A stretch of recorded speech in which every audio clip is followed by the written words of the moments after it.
Hi అండి, నమస్తే. నేను మీ Rajeshwari. Welcome to Rajesh home kitchen. ఈరోజు వీడియోలో సమ్మర్ స్పెషల్గా ట్రెండింగ్లో ఉన్నటువంటి కర్బూజా పండుతో ఐస్ క్రీమ్ని మనం ట్రై చేయకపోతే ఎలా, చాలా ఈజీగా చేసుకోవచ్చండి. ఎలాంటి ఫ్రెష్ క్రీమ్ కానీ పాల మీద మిగడ లేకుండా సింపుల్ టెక్నిక్తో చేసుకోవచ్చు.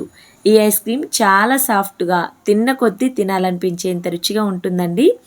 సో మరి ఫ్రెండ్స్, మీలో ఎవరైనా మన ఛానల్ని ఎప్పటివరకు చూస్తూ సబ్స్క్రైబ్ చేసుకున్నట్లయితే ప్లీజ్ సబ్స్క్రైబ్ చేసుకోగలరు. ఈ వీడియో మీకు నచ్చినట్లయితే తప్పకుండా ఓ లైక్ చేయగలరు.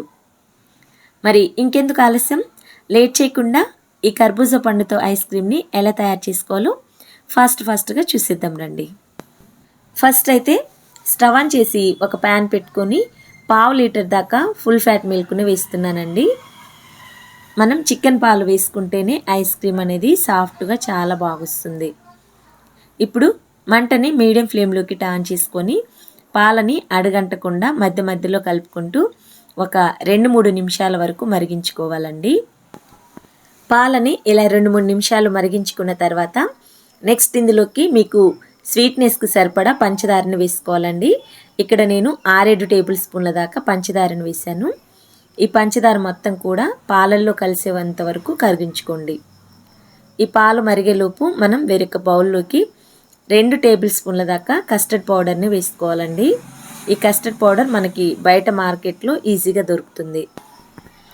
నెక్స్ట్ ఈ కస్టర్డ్ పౌడర్లోకి పచ్చి పాలనే వేసుకొని గడ్డలేమీ లేకుండా బాగా కలుపుకోవాలండి. చూడండి, ఇలా గడ్డలేమీ లేకుండా బాగా కలుపుకున్న తర్వాత నెక్స్ట్ ఇప్పుడు కాగుతున్న పాలల్లోకి మనం కలుపుకున్నటువంటి కస్టర్డ్ లిక్విడ్ని కొద్దిగా పోసుకుంటూ మిక్స్ చేసుకోవాలి. కస్టర్డ్ పౌడర్ లిక్విడ్ వేసుకున్న తర్వాత మంటని లో ఫ్లేమ్లోకి టర్న్ చేసుకొని మరొక నిమిషం వరకు బాగా ఉడికించుకోవాలండి. మనం కస్టర్డ్ పౌడర్ లిక్విడ్ వేసిన వెంటనే మనకి కన్సిస్టెన్సీ అనేది తిక్కుగా వస్తుందన్నమాట.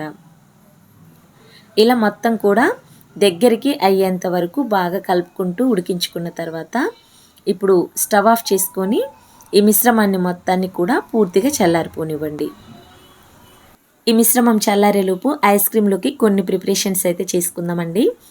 దానికోసంగా ఫస్ట్ అయితే మీడియం సైజుగా ఉండే కర్బూజా పండుని తీసుకొని ఈ వీడియో క్లిప్లో చూపిస్తున్న విధంగా పైన కొంచెం రౌండ్గా కట్ చేసుకోవాలండి.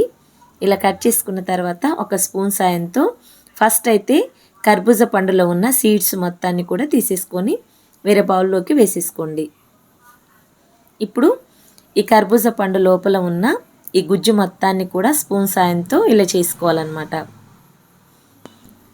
ఇలా లోపల గుజ్జు మొత్తాన్ని కూడా రిమూవ్ చేసుకున్న తర్వాత ఈ గుజ్జు మొత్తాన్ని కూడా ఒక మిక్సీ జార్లోకి ట్రాన్స్ఫర్ చేసేసుకోండి. ఇందులో నుంచి కొంచెం చిన్న ముక్కలుగా చేసుకొని 1/2 కప్పు వరకు పక్కన పెట్టేసుకోండి. మనకి ఐస్ క్రీమ్ చేసుకోవడానికి కర్బూజా పండులో పైన పీల్ అనేది ఇలా నీట్గా క్లీన్ చేసుకోవాలండి. ఇప్పుడు మిక్సీ జార్లో వాటర్ ఏమీ వేయకుండా మెత్తని పైన్ పేస్ట్ లాగా గ్రైండ్ చేసుకోవాలండి. ఇలా గ్రైండ్ చేసుకున్న తర్వాత ఈలోపు మనకి కస్టర్డ్ లిక్విడ్ అనేది పూర్తిగా చల్లారిపోయి ఉంటుందండి. ఇప్పుడు గరిటెతో 1 నిమిషం వరకు ఇలా బాగా కలుపుకున్నట్లయితే లిక్విడ్ కన్సిస్టెన్సీ వస్తుందన్నమాట. ఇలా వచ్చిన తర్వాత మనం గ్రైండ్ చేసుకున్నటువంటి కర్బూజా పండు లిక్విడ్ని వేసుకోండి. ఆ తర్వాత సన్నగా కట్ చేసుకున్నటువంటి జీడిపప్పు పలుకుల్ని, బాదం పప్పు పలుకుల్ని, పుచ్చగింజల్ని వేస్తున్నానండి. మీకు నచ్చిన డ్రై ఫ్రూట్స్ని వేసుకోవచ్చు.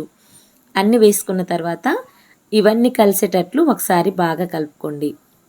ఇలా కలుపుకున్న తర్వాత నెక్స్ట్ ఇందులోకి మనం ముందుగా కట్ చేసి పక్కన పెట్టుకున్నటువంటి కర్బూజా పండు ముక్కల్ని వేసుకొని మరొకసారి కలుపుకోండి.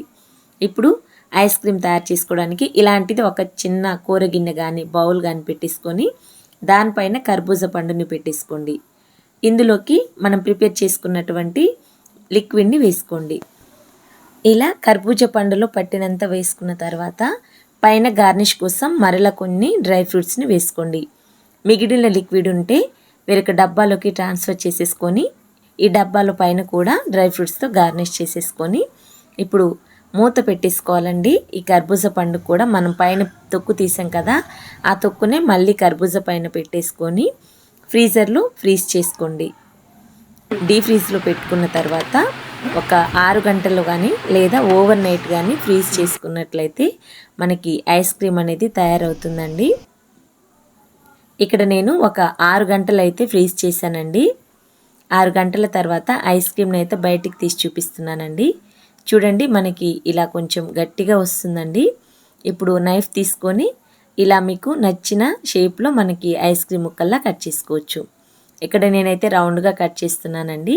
మీరు నిలువుగా ముక్కలుగా అయినా కట్ చేసుకోవచ్చు. ఇలా కట్ చేసుకున్న తర్వాత ఇప్పుడు గార్నిష్ చేసుకొని తింటే ఎంతో టేస్టీగా ఐస్ క్రీమ్ తయారైందండి. పిల్లలకి ఇలా చేసి పెట్టండి, చాలా ఇష్టంగా తింటారండి. సో మరి ఫ్రెండ్స్, ఈ వీడియో మీకు నచ్చిందని అనుకుంటున్నానండి.